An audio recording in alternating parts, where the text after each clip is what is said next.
So welcome to episode 2. We're here at the Liberty Estate with Adam Cade. In our last video, we talked about site drainage. This is something that's super important. The reason being is that in Arizona, we get these heavy rainstorms. It's really easy to not think about site drainage until it's too late, and you're planning later phases of construction with the landscape design when you have masonry walls going up. And as the masonry is going up, these retaining walls, and then you're trying to figure out, okay, how do we do the drains? And especially if you've gone too far down the road and the swimming pool is in or the tennis court, and it's really hard to work around that or undercut those areas, including the driveway that'll be coming in. So again, site drainage is something you should really be looking at. And again, a problem that we really deal with here is expansive soil.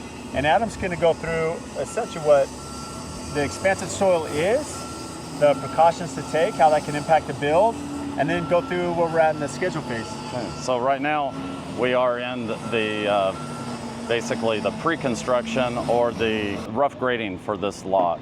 And this lot is located in Gilbert, and this is a expansive soil project. So the materials in this soil, when moisture is placed into them, they actually expand.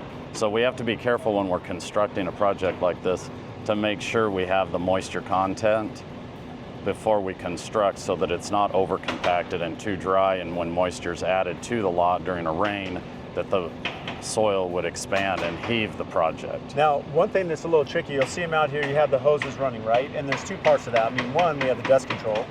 So we have to pull dust control permits. We have to make sure that we're not disturbing too many particles into the air, you know, from the dust, so we have to keep that down. How does that impact the moisture as they're going through and actually compacting and moving dirt around? So we need to get about 12% water content into the dirt to make sure that there is enough moisture and we're not over compacting and drying out the soil.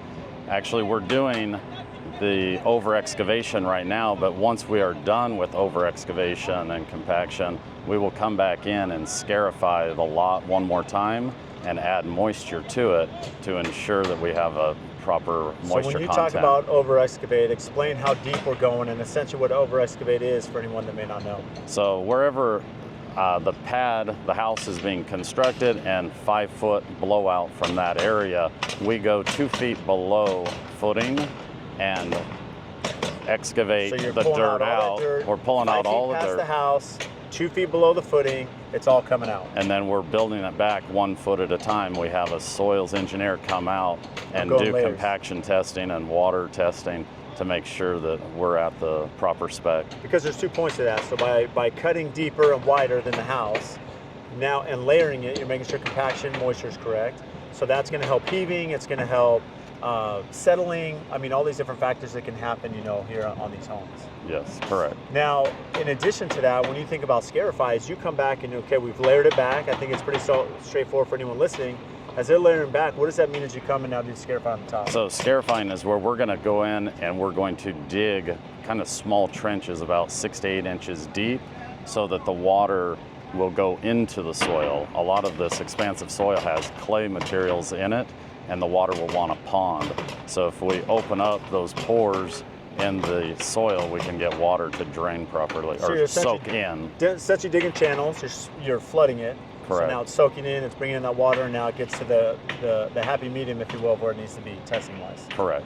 Okay, so schedule-wise, how long does this phase take for them to get you know, all the layers completed, the over-X, to get scarification done as we prepare for the next phase of construction? So about 3 weeks total. Yeah. So the next process is we're gonna be prepping for our retaining walls.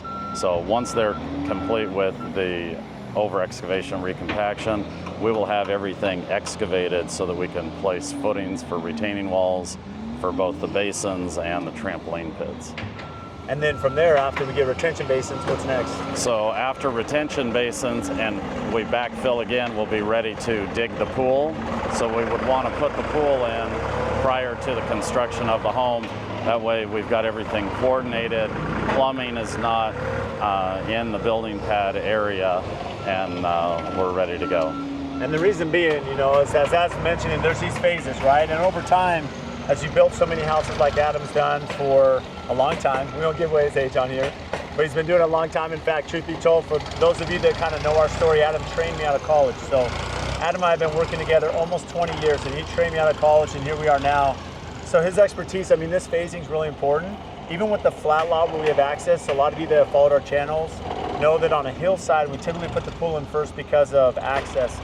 Same thing here, it's a very tight lot, and it's a lot more cost effective if you can get in now when it's open, haul out the pool, get it dug, get the, as we mentioned, the pool plumbing, site drainage, so that you have a clean slate, and working through those details. So again, thanks for tuning in, guys, here on episode 2. A lot more to come.